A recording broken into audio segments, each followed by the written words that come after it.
quartier des Chamards, et pourtant il s'agissait d'une véritable mise à mort. Mais il y a des morts qui préparent des renaissances. La tour A3, symbole de l'architecture décriée des banlieues, est donc tombée.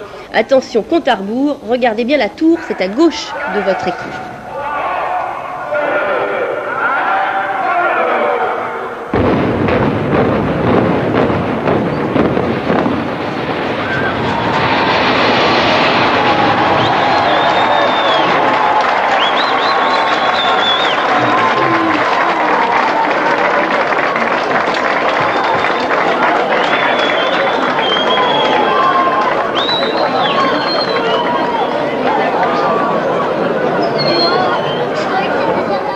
Voilà, poussière et gravats, donc, c'est tout ce qu'il reste de la tour A3. Mais c'est plus de 30 ans de vie en HLM qui s'écroulent.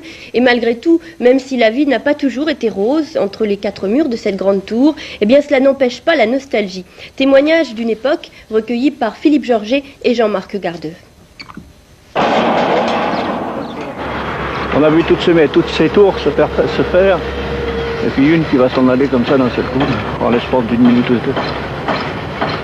Ça me fait quelque chose. Très vrai, hein, c'est sûr. C'est sincère ce que je dis. 15 étages, 62 logements. La tour A3 du quartier des Chamards à Dreux a maintenant disparu. Construite en 1963, elle aura donc fait partie du paysage pendant tout juste 30 ans.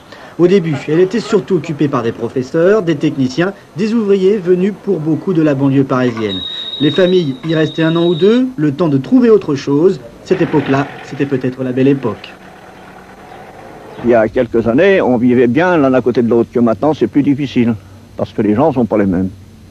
La vie n'est pas la même, les gens ont plus de soucis et tout ça, alors c'est pas pareil. C'est pas l'amitié qu'il y avait dans le temps avec les gens. Il n'y a pas de raison qu'on puisse pas vivre 60 dans un grand machin comme ça, surtout qu'il y a des gens qui s'en vont le matin, ils rentrent que le soir. Il y a des gens qui se connaissent à peine s'ils se disent bonjour, et puis on vit côte à côte.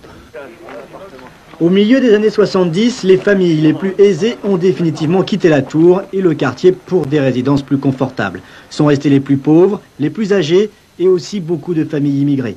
Le chômage par-dessus, la petite délinquance aussi, et les Chamards ont acquis peu à peu leur mauvaise réputation. Un rejet qui s'est cristallisé sur ce type de grands ensembles. Les locataires ne se bousculaient plus, les logements désertés étaient abandonnés aux squatteurs. Depuis plusieurs années, la décision était donc prise de détruire le bâtiment. Les derniers habitants sont partis l'an passé.